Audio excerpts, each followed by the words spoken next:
Okay, welcome back. Now we're going to talk about getting the most out of your kit, how to use it and train with it so that you can start getting into competitions and earning titles in scent work. Page 9 of the handout that comes with every box is quick training notes to get the most out of your new training kit. Nose work is basically 3 steps. The first step is imprinting, which means you're teaching the dog that this odor is important. The dogs can smell it. Their sense of smell is so much stronger than ours. Everyone knows that. They already can smell the birch. What they don't know is that birch is important to us. So that's what we're teaching them. If you find birch, I'll give you something you really like. Obedience to odor, this is the one that gets glossed over a lot of times. It takes a lot of attention and dedicated training, but obedience to odor basically means that no matter what else is going on, no matter what other smells are around, the dog is going to tell you that this is the important one. This is the important one. Birch is the important one. There might be steak laying on the floor, but the dog goes and tells you where the birch is because he knows that's how he's going to get steak from you. That's obedience to odor. The third step is the one everybody wants to be obsessed about, wants to get to real fast, is the alert. An alert is teaching a significant behavioral change so the dog can communicate to the handler that it has located the source of odor, and you can recognize that behavioral change to correctly tell the judge that your dog has found the odor, okay? A lot of times people think, oh, my dog has to lay down when he finds the odor.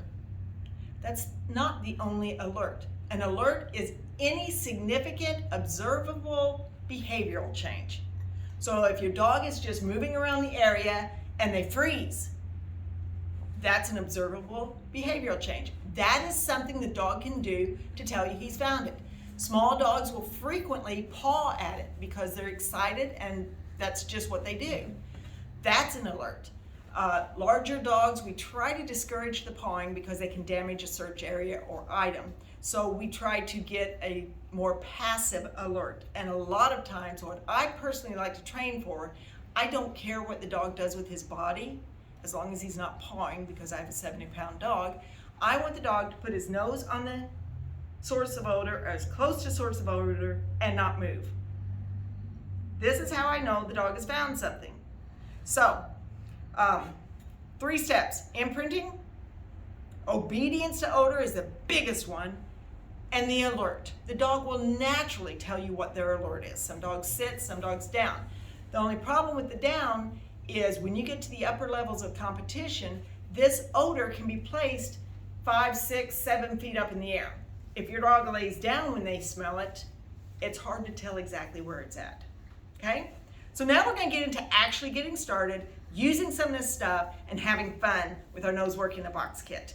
So from our hot jar, we're going to remove the vessel that says birch on it, and we're going to get ready to scent it. So I'm going to put all of my cold items away.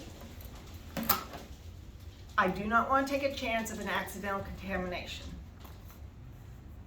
I'm not actually going to handle the odor because I don't have gloves on, but I'm going to go through the motions and show you how to do it. Now, I would be working on a cabinet or countertop, not on one of these things, and I'm going to put paper down to help absorb any drops, and I'm going to use the lid of my hot jar as where I'm working. I'll take the scent vessel, open it up, keep it in the hot jar. If I were to lay the scent vessel, if it's already been used, it's going to have oil all over it, even though you didn't smear it all over it. If I set it on that newspaper, the newspaper is contaminated. I need to throw it away after this step. So I'm going to put this in the hot jar lid. I'm going to open up my clean swabs and take my tweezers, that's what they're called. And I'm going to just pick up one swab and place it in the birch scent vessel. Place it down in there, put my tweezers away, close my clean container, put this back in the cold box I don't ever want it close to the odor. Then I'm going to unscrew the dropper lid, put on my glasses because I have a hard time seeing tiny things nowadays, and I'm going to drop 2 drops on the cotton swab inside this container. Now when I first start training, if I'm truly introducing this to a brand new dog, I might use 3, 4, 5 cotton swabs. I want this to be strong enough that the dog can definitely recognize it. So I'm going to put 3 swabs in, tweezers away, clean swabs away, dropper, put 2 drops on it. This thing is going to stink like crazy. The dog is definitely going to be aware of it. One thing to be aware of, I have worked with dogs that are offended by that level of odor.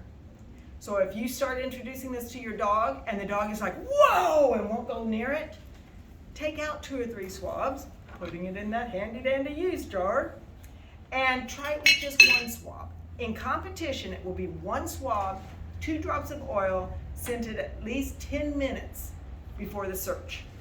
Okay, so now we've got swabs. They're scented in this vessel. I close the vessel. Remember, I'm wearing gloves if I'm actually using the odor. Now I can start training my dog. In the water element, you would use a black swab, put it in the tube, and you squeeze the tube to get all the air bubbles out when you're doing that. Okay. I think that's good for now.